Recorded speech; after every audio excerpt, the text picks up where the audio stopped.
നമസ്കാരം, ഞാൻ നിങ്ങളുടെ സ്വന്തം ശരവൺ മഹേശ്വർ. ഇന്ന് ഞാൻ നിങ്ങളോടൊരു പ്രത്യേക കാര്യം പറയാനാണ് ഉദ്ദേശിക്കുന്നത്. ഇന്ത്യൻ സിനിമയിലെ ഒരു മികച്ച നടൻ, പ്രത്യേകിച്ച് നമ്മുടെ സ്വന്തം മോഹൻലാൽ, 35-40 വർഷങ്ങൾക്ക് മുമ്പ് അദ്ദേഹത്തെ കണ്ടതും മറ്റുമായിട്ടുള്ള കാര്യങ്ങൾ ഞാൻ എൻ്റെ ചാനലിൽ പറഞ്ഞിട്ടുണ്ട്. ഒരു വലിയ കലാകാരൻ, അതിലുപരി ഫാൽക്കെ അവാർഡ് കിട്ടിയപ്പോൾ അതിയായ സന്തോഷം തോന്നി. അതിലുപരി നമ്മുടെ കേരളക്കരയുടെ വസ്ത്രധാരണം, മുണ്ടും ജൂബയും ധരിച്ച് വന്ന മോഹൻലാൽ, എത്രയോ കാലങ്ങൾക്ക് മുമ്പ് അദ്ദേഹത്തെ കണ്ടതും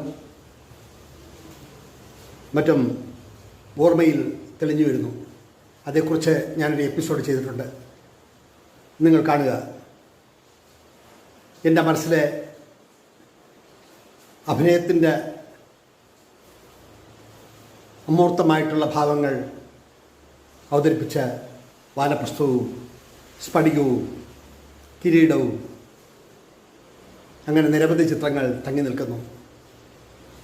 കുറച്ച് പുറകിലോട്ട് പോകുമ്പോൾ മോഡൽ സ്കൂളിൽ പഠിക്കുന്ന അവസരത്തിലാണ് അദ്ദേഹത്തെ നിരവധി തവണ കണ്ടിട്ടുള്ളത്. അതേക്കുറിച്ചെല്ലാം ഞാൻ ആ എപ്പിസോഡിൽ പറഞ്ഞിട്ടുണ്ട്.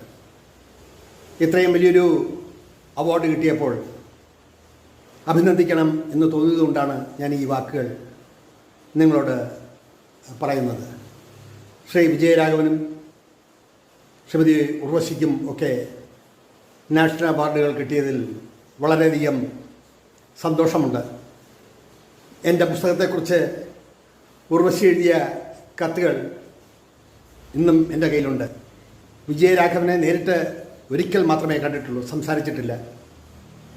അദ്ദേഹത്തിൻ്റെ അച്ഛൻ എന്നൻപിള്ള എന്ന വിശ്വവിഖ്യാതനായ എഴുത്തുകാരൻ്റെ ഞാൻ എന്ന ആത്മകഥ എൻ്റെ ജീവിതത്തിൽ ചെലുത്തിയ സ്വാധീനമൊന്നും ഇപ്പോൾ പറയുന്നില്ല. നേരിട്ട് കണ്ട് സംസാരിക്കാണ്ട് ഒരാളെപ്പറ്റി വിലയിരുത്താൻ കഴിയില്ലല്ലോ.